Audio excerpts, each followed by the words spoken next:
Extraterrestres.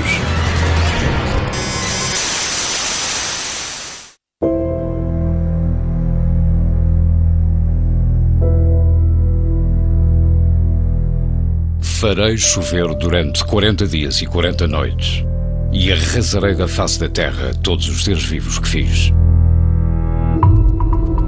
E houve chuva durante 40 dias e 40 noites.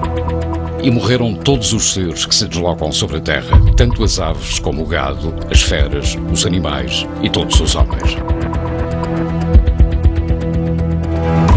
Para mí la clave está en hacernos una pregunta. ¿Existió otra humanidad?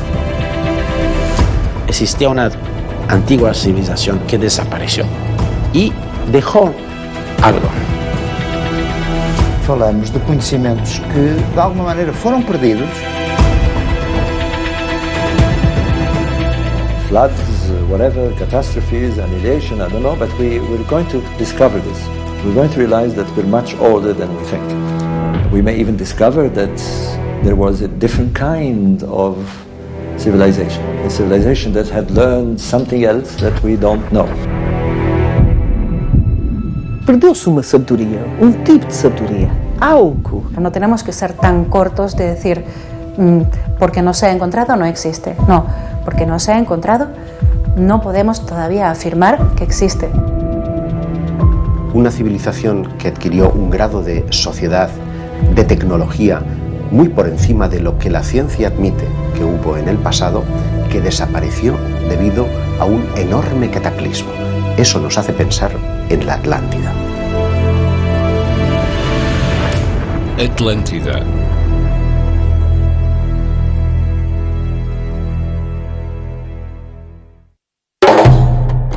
No ano 360 a.C., Platão escreveu Timeu e Crítias, os dois diálogos considerados como os mais influentes de toda a filosofia e ciência posteriores. Neles se explora a origem do universo, a estrutura da matéria e a natureza da raça humana. Possivelmente, três grandes perguntas que a humanidade ainda não logrou responder. Ambos os textos fazem referência à Atlântida, uma grande potência marítima que, por volta de 9500 a.C., havia conquistado grande parte da Europa e do norte da África. Depois de vários confrontos com os que seriam os antepassados dos atenienses e dos egípcios, Poseidon e a sua capital desapareceram no mar devido a um grande dilúvio, em apenas uma noite e um dia terríveis. A descrição precisa dos textos e o facto de neles se afirmar que se narra uma história verdadeira levou à formulação de numerosas conjecturas sobre a existência real do povo atlântico. Y a diferencia de otros textos, de otros diálogos, estos no tienen un aspecto moralizante, sino que parecen estar refiriéndose a una descripción física real de algo que existió en el océano Atlántico, más allá de las columnas de Hércules. Platão, no Timeu e no Crítias, fala dizendo que não era um mito. Havia 9500 anos, os gregos tinham vencido com grande heroicidade os povos vindos do mar, ou seja, aquilo que hoje em dia poderíamos chamar os Atlantes. Portanto, somando mais 2000 anos, esses 9000, 9500, daria que no final da última era geológica teria acontecido um cataclismo no meio do Oceano Atlântico e que uma civilização muito evoluída tecnologicamente se teria desabado. Yo creo que tiene que haber existido este continente del que habla Platón. No creo que se lo haya inventado, no creo que sea un cuento de niños. Incluso muchas de las leyendas, la mayoría surgen de historias reales, de hechos reales, que luego se cuentan con alegorías, pero surgen de hechos reales. Yo te diría que no hay gran cultura alrededor del mundo que no tenga su particular Atlántida. Si tú, por ejemplo, te vas a la zona del Pacífico, por ejemplo, los Rapa Nui, los habitantes de Isla de Pascua, ellos te hablan de Hiva, el continente que se hunde en la noche de los tiempos, siempre a consecuencia de unos dioses mal encarados que castigan la soberbia del ser humano. Si te vas al Alto Titicaca, a la zona de los Aymaras, ellos mismos te hablan de Atlântico. Os toltecas, os aztecas, falam-nos que os seus antepassados tinham vindo de uma ilha ao Oriente, porque eles estão na América, não é? Que se chamava Aztlán. Pero si te vas a Egipto, te hablan de Keftiu, ese continente que está más allá de las columnas de Hércules. Evidentemente, las columnas de Hércules son el estrecho de Gibraltar. Más allá de las columnas de Hércules puede ser en mitad del Atlántico o puede ser en todo lo que es la zona del Golfo de Cádiz. ¿Por qué no pensar que pudo estar ubicada ahí? Vemos que las tradiciones del pasado, no una ni dos, sino muchas, nos hablan de la existencia de estos continentes. Se han encontrado en el fondo del mar algunas carreteras, algunas columnas, algunas estructuras que parecen estar aludiendo a una antigua civilización, a una humanidad anterior a la que conocemos. Pero ¿se trata de la Atlántida o se trata de otros continentes perdidos? Pessoalmente, acho que restos arqueológicos no mundo de origem atlântica. Poder, sem pestanejar, como se costuma dizer habitualmente, aceitar o que Platão nos diz, mesmo podendo ser incrível o que ele nos diz.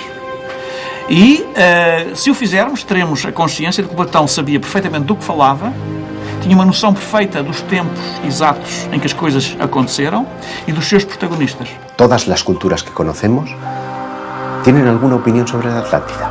Es como que el mito, vamos a decirlo así, entre comillas, de la Atlántida encierra claves para conocer nuestro pasado y el devenir de nuestro futuro.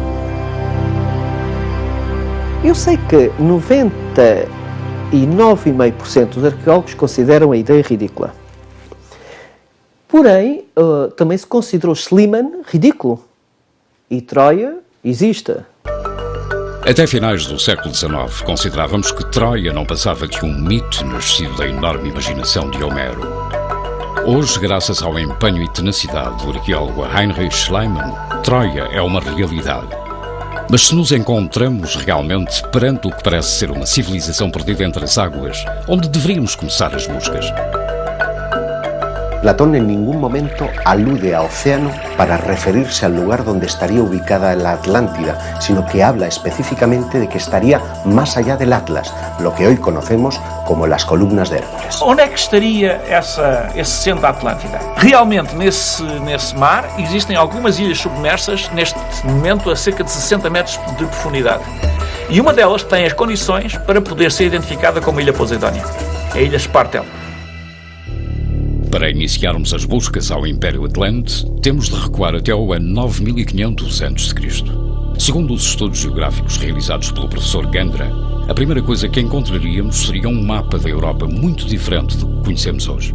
No período final da última glaciação, havia gelo em alguns sítios com 2-3 km de espessura, tinham acumulado a água dos oceanos, portanto os oceanos estavam mais baixos, cerca de 150 metros, e, portanto, havia uma paisagem completamente distante e diferente daquela que nós hoje conhecemos. Sendo assim, por exemplo, na nossa costa europeia, atlântica europeia, nós teríamos para mais de 500 km de terra firme, além daquela que hoje conhecemos. Por exemplo, não existia Mar do Norte. Era possível ir daqui, da Península Ibérica, de Portugal ou da Espanha, a pé até a Irlanda. Tal como não havia Mediterrâneo. O Mediterrâneo era um vale sem água, praticamente. Realmente, a Europa, tal como nós a conhecemos hoje, ou pelo menos o litoral atlântico europeu, não correspondia há 12 mil anos atrás àquilo que hoje é. Segundo esta situação e alguns indícios arqueológicos recentemente descobertos, poderíamos situar Poseidónia, a capital da Atlântida, não muito longe da costa portuguesa. Na zona exatamente do Banco Espartel, onde existiu a tal laguna, diante das colunas de Hércules, foram encontrados e já trazidos à superfície alguns vestígios que podem ser datáveis desse período. Mas há outra novidade. E essa novidade tem a ver com achados realizados na plataforma continental portuguesa por um arqueólogo cuja identidade não posso revelar porque ele próprio não quer que seja revelada, que durante cerca de 30 anos andou a fazer pesquisa subaquática e descobriu que existem estruturas submersas de redes viárias de grande dimensão, pavimentadas com grandes blocos de pedra e estruturas edificadas derruídas, algumas com colunatas, inclusive vêem-se estátuas derrubadas. Eu não tenho dúvidas que seja assim porque vi fotografias e, portanto, a ser confirmado tudo isso, vai alterar substancialmente a nossa visão não só da história de Portugal, como da pré-história de Portugal, como inclusive da história da Europa e da pré-história da Europa. Portanto, há que rever tudo. Mas no momento de rever a nossa própria história, o ponto de partida costuma estar oculto nos mitos e lendas capazes de sobreviver ao implacável pesar do tempo. Todas as culturas e religiões do mundo parecem estar de acordo em relação a um grande cataclismo e a um grande dilúvio capaz de destruir tudo quanto o ser humano tinha criado até então. A comunidade científica conseguiu datar entre 6.000 e 10.000 a.C. uma série de desastres naturais de enormes proporções que haviam afetado a superfície do planeta. Se assim for, a altura em que Platão situa a destruição deste continente perdido coincidiria com as obtidas pelos geógrafos e historiadores.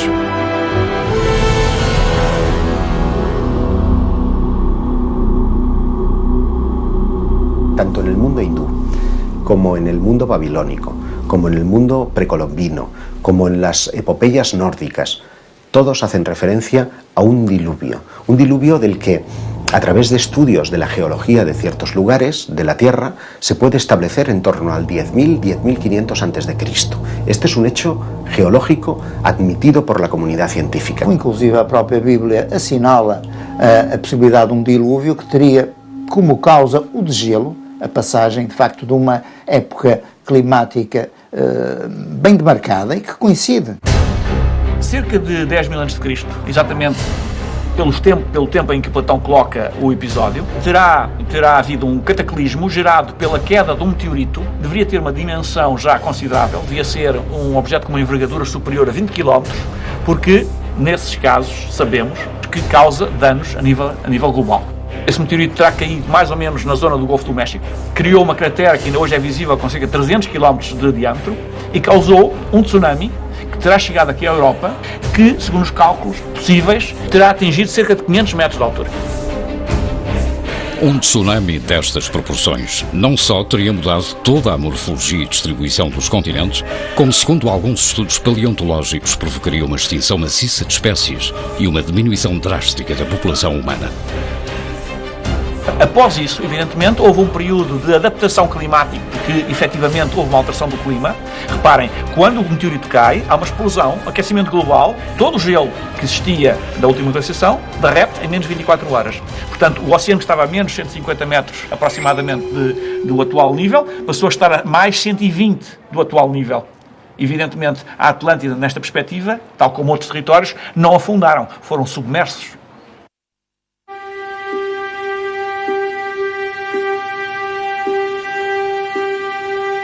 Tudo o que fora construído até aquele dia desapareceu. O ser humano viu-se forçado a recomeçar. Se de facto tiver havido um cataclisma desta dimensão a nível planetário há 10.000, 12.000 anos atrás,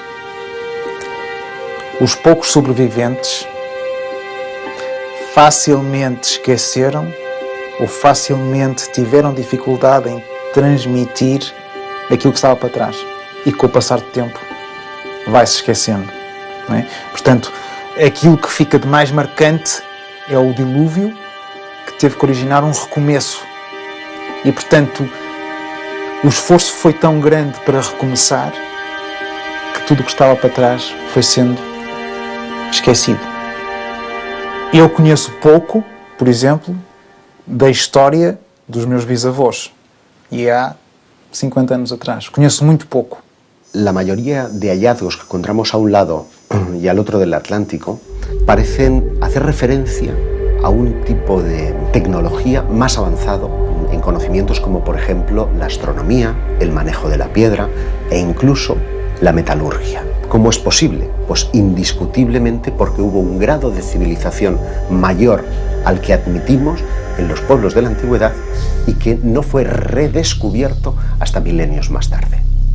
Na Península Ibérica e sobretudo na faixa ocidental, que é hoje Galiza e Portugal, surgem núcleos populacionais extremamente evoluídos em termos tecnológicos, possuindo tecnologia própria e capacidade de fabricar utensílios, como em mais parte alguma da Europa Oriental.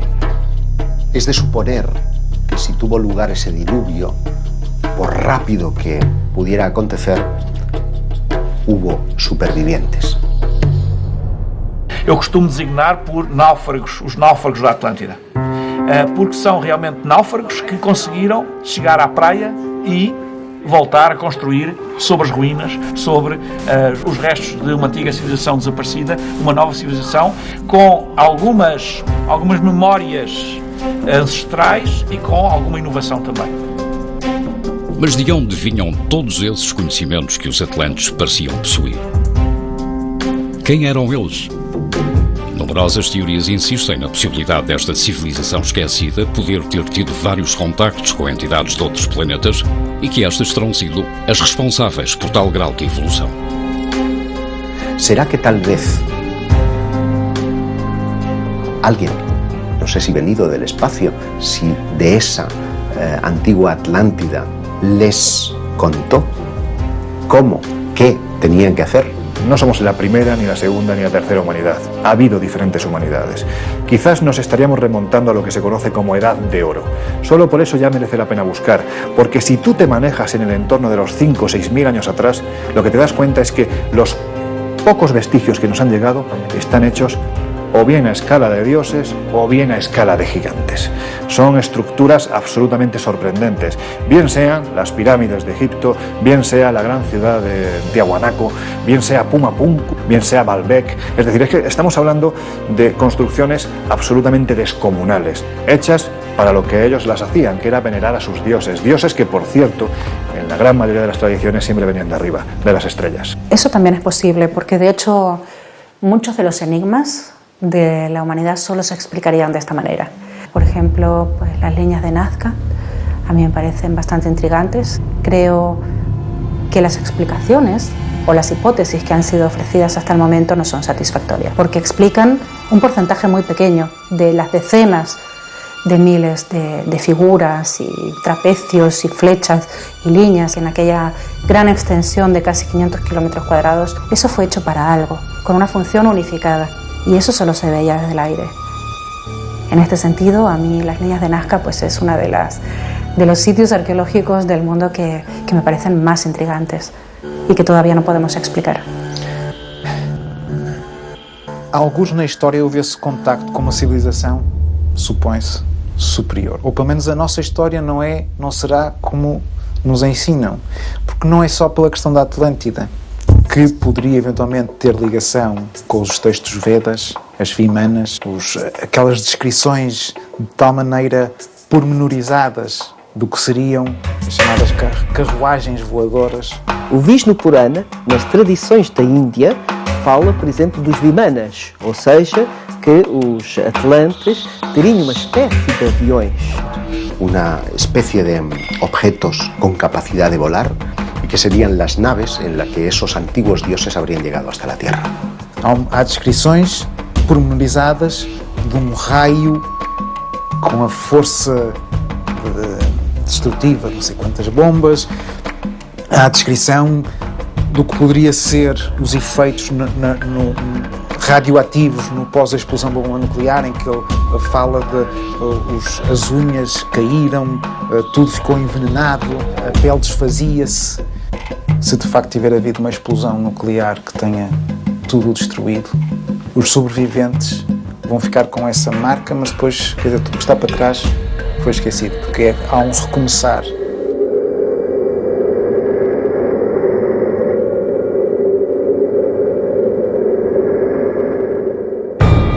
Segundo a teoria dos antigos astronautas, todas as grandes civilizações que povoaram a Terra no passado receberam visitas de seres provenientes das estrelas.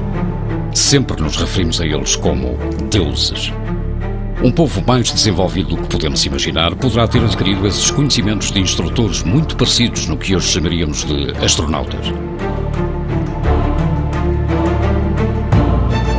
Es probable, según la teoría de los antiguos astronautas, que los atlantes propiamente dichos no pertenecieran a este mundo, que fueran esos semidioses, esa raza de seres extraordinarios que habrían dado lugar a esa edad de oro mítica a la que hacen referencia casi todos los pueblos de la Tierra. Aprendieron todo su conocimiento de unos seres que venían de las estrellas, de unos seres que además tenían una apariencia sospechosamente humana y con los que ellos interactuaban de forma directa. Y cuando se produjo esa asimilación del conocimiento que le transmitieron, estos seres desaparecieron. ¿Ocurrió lo mismo con los supuestos habitantes de la Atlántida? Pues no lo sé, pero parto de la idea de que alguien les tuvo que enseñar a hacer lo que hicieron, porque después de eso todas las demás culturas han ido bebiendo, ¿no? O facto da Atlântida ser tão evoluída como se pensa, ou como é dado a entender pelos historiadores, pressupõe que poderia ter havido um contacto, ou uma influência, ou ensinamentos por parte de uma outra civilização. Será que estamos a falar de extraterrestres no sentido de seres completamente diferentes de nós? Ou poderemos estar a falar de humanos extraterrestres? Ou seja, seres humanos, mas provenientes de outro local. Seres que tivessem vindo de outra galáxia, de outro planeta, de outro sistema solar, de tão avançados que estavam que fossem fazendo pequenas bases ou pequenas povoações em diversos locais. Calcula-se que o nosso sistema solar possa ter apenas 4.600 milhões de anos. O resto do universo terá cerca de 14 mil milhões de anos e, segundo a NASA, poderá albergar 100 mil milhões de galáxias.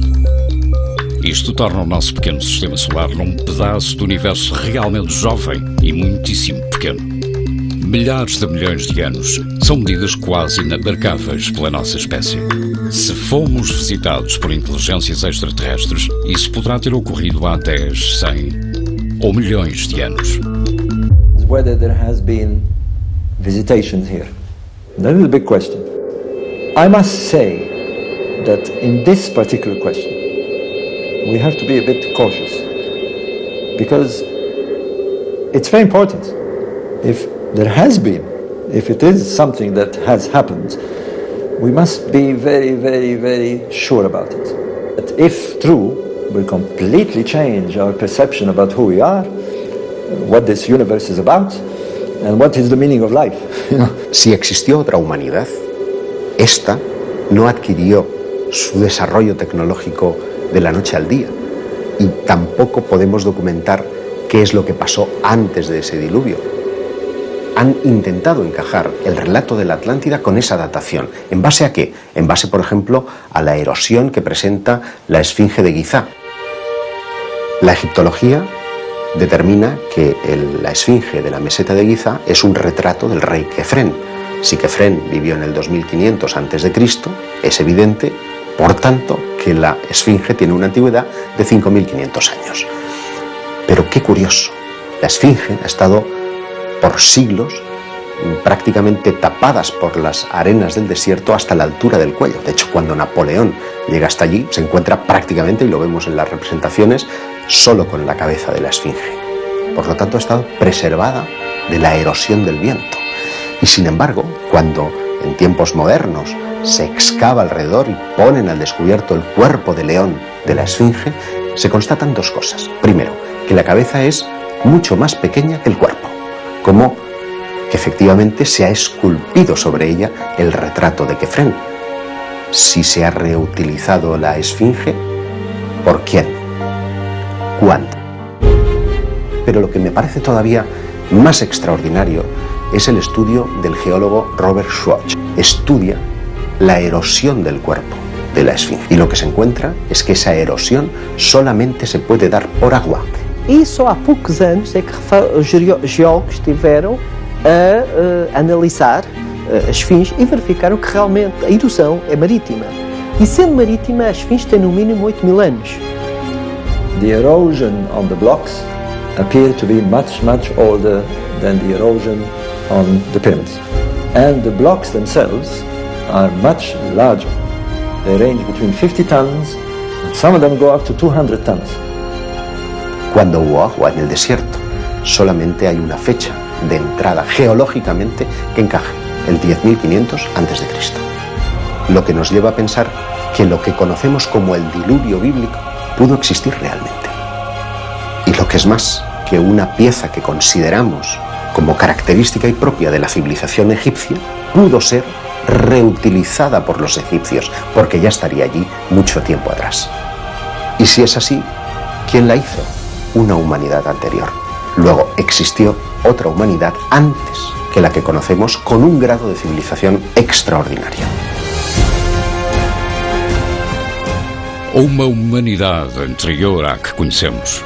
Fragmento importante da história que ignoramos durante séculos. Uma cultura-mãe que poderá ter criado as bases de povos posteriores, como o egípcio, e que surpreendentemente encaixa no período que Platão propõe para situar a Atlântida. Uma humanidade com um tal grau de desenvolvimento que poderá ter edificado a obra de engenharia mais importante da raça humana. As pirâmides do atual Egito. As respostas a todos estes enigmas poderão estar ocultas no mais profundo dos túneis da maior pirâmide, Keops. No tenemos ni la más remota idea de cuál era su utilización. Hemos perdido la memoria o el registro de qué utilización real tenían las pirámides. Es que el hombre del pasado tenía un conocimiento astronómico, matemático, arquitectónico de primer nivel. Tan de primer nivel que estructuras del pasado, que tienen más de 3.000 y 4.000 años, no hemos sido capaces de reproducirlas en pleno siglo XXI. Me remito a la Gran Pirámide de Keops, por decir una, ¿no? Cuando estamos hablando de la cultura egipcia, estamos hablando de la cultura que ha realizado la mayor construcción realizada por el hombre.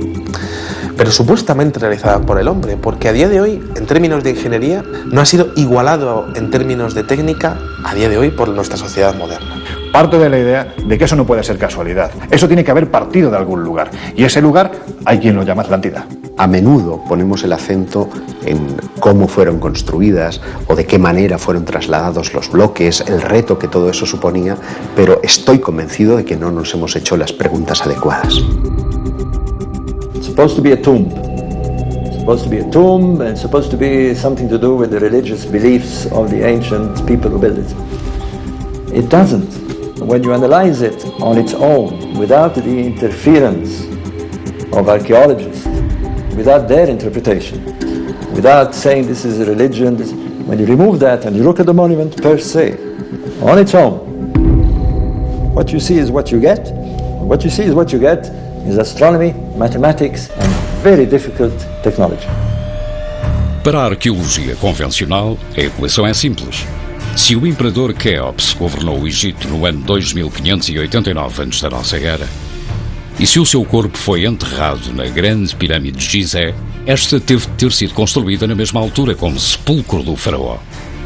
Mas se as últimas datações estiverem corretas, a grande pirâmide poderá ter sido construída 8.000 anos antes de Keops ter chegado ao mundo, no mesmo período em que Platão situa a Atlântida.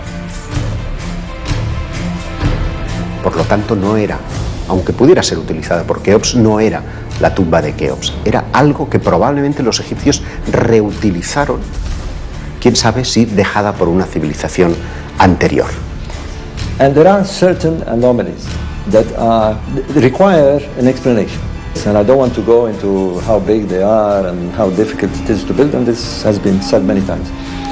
But we have two things that we have no explanation at all. Em 1989, Robert Bauval ficou mundialmente famoso pela sua teoria da correlação de Orion. Nela, e seguindo os preceitos da arqueologia e da astronomia, chegou à conclusão de que as 3 pirâmides de Keops, Khafren e Mykrinos foram construídas deliberadamente seguindo uma relação direta com as 3 estrelas principais da cintura de Orion. Segundo os seus estudos, a Via Láctea era representada pelo rio Nilo e, curiosamente, esta correlação tinha sido produzida num determinado momento, no ano 10.500 a.C. Yes, we can explain certain things. I have explained why they're placed on the ground. They look like the constellation of Orion. But what for?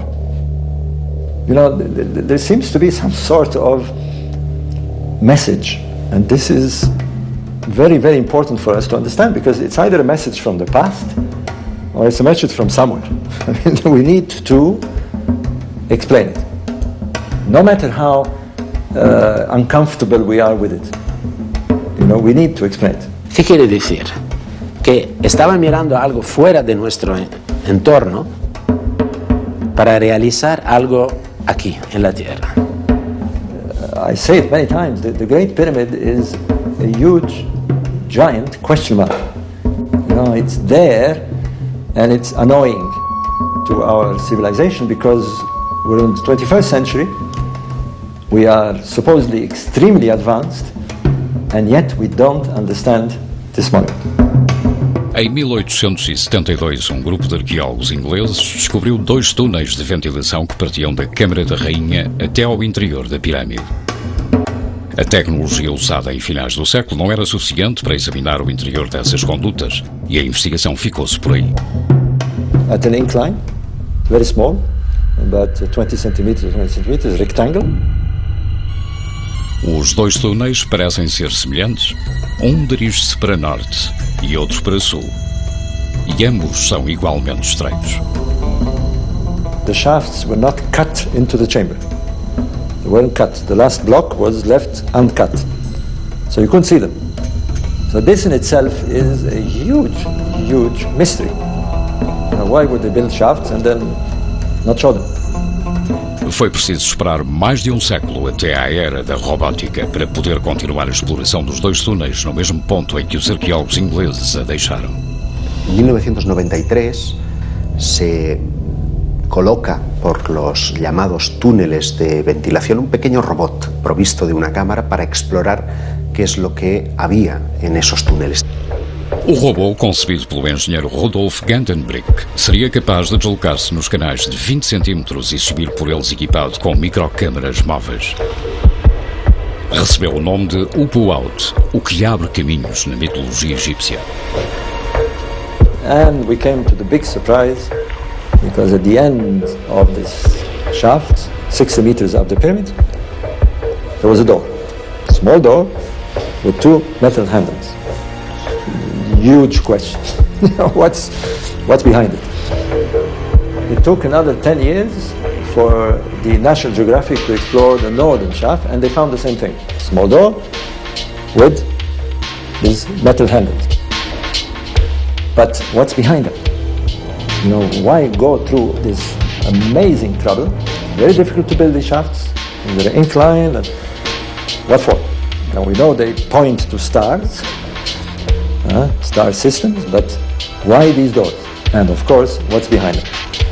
And this is one of those most intriguing elements, not just inside the pyramid, but in archaeology, because we have no idea.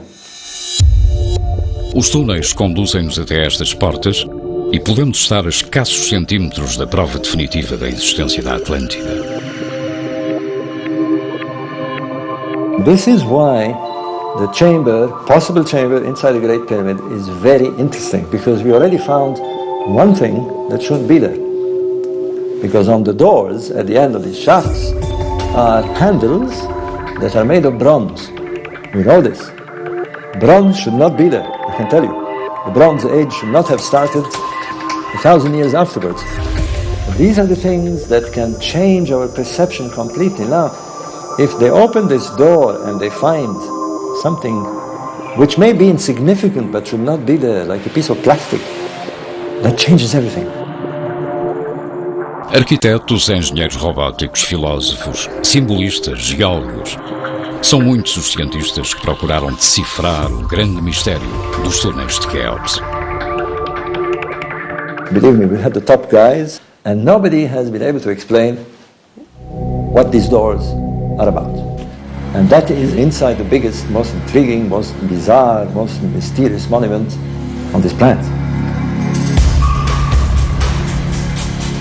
Foi preciso esperar mais 10 anos até que os avanços tecnológicos permitissem desenhar um aparelho capaz de entrar nos túneis, equipado com a maquinaria necessária para atravessar as misteriosas portas.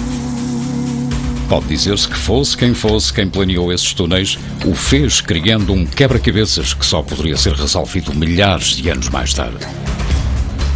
Um quebra-cabeças que só poderia ser completado quando a tecnologia desenvolvida pelo ser humano tivesse alcançado a maturidade necessária.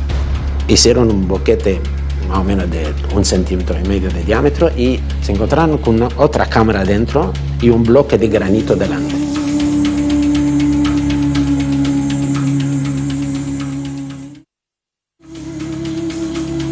Este bloco de granito põe novamente em evidência o enorme desenvolvimento tecnológico que tanto orgulha a raça humana.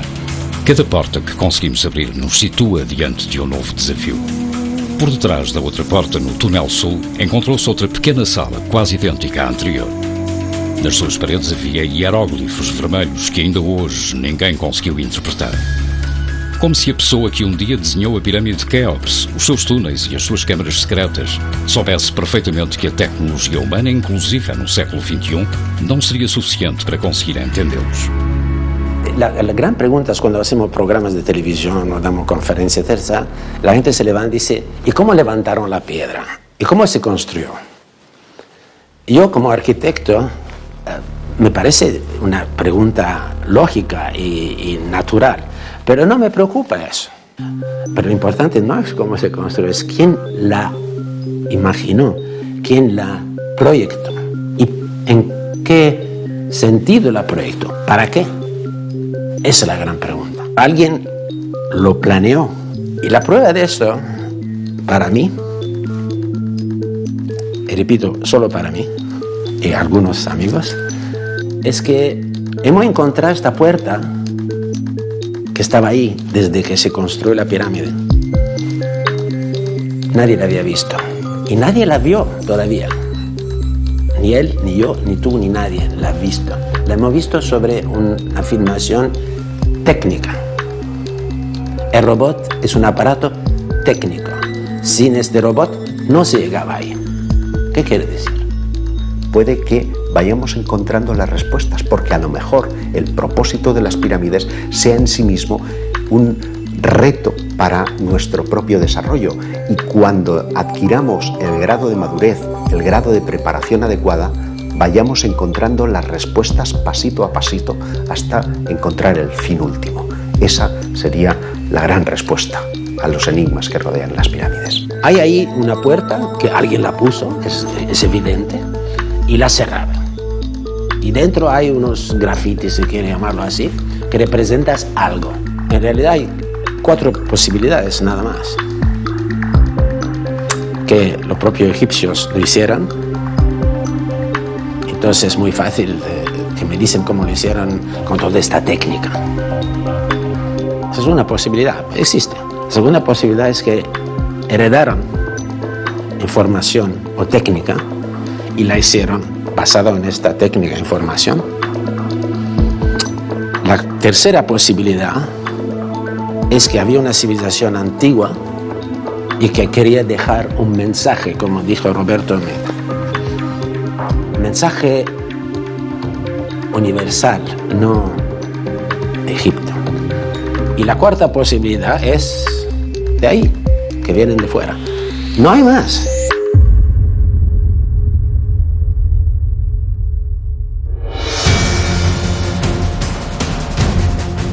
Os textos de Platão, as escrituras bíblicas e hoje em dia a ciência parecem concordar que uma grande catástrofe assolou um dia a Terra e nos obrigou a recomeçar. A resposta a quem somos e de onde vimos poderá estar sepultada debaixo dos blocos de pedra das pirâmides, nos antigos dólmenes que cobrem a Península Ibérica ou sob as águas da costa de Portugal. O seu legado sobreviveu até aos nossos dias na forma de lendas sobre deuses de terras esquecidas como a Atlântida, ou, por que não, de extraterrestres.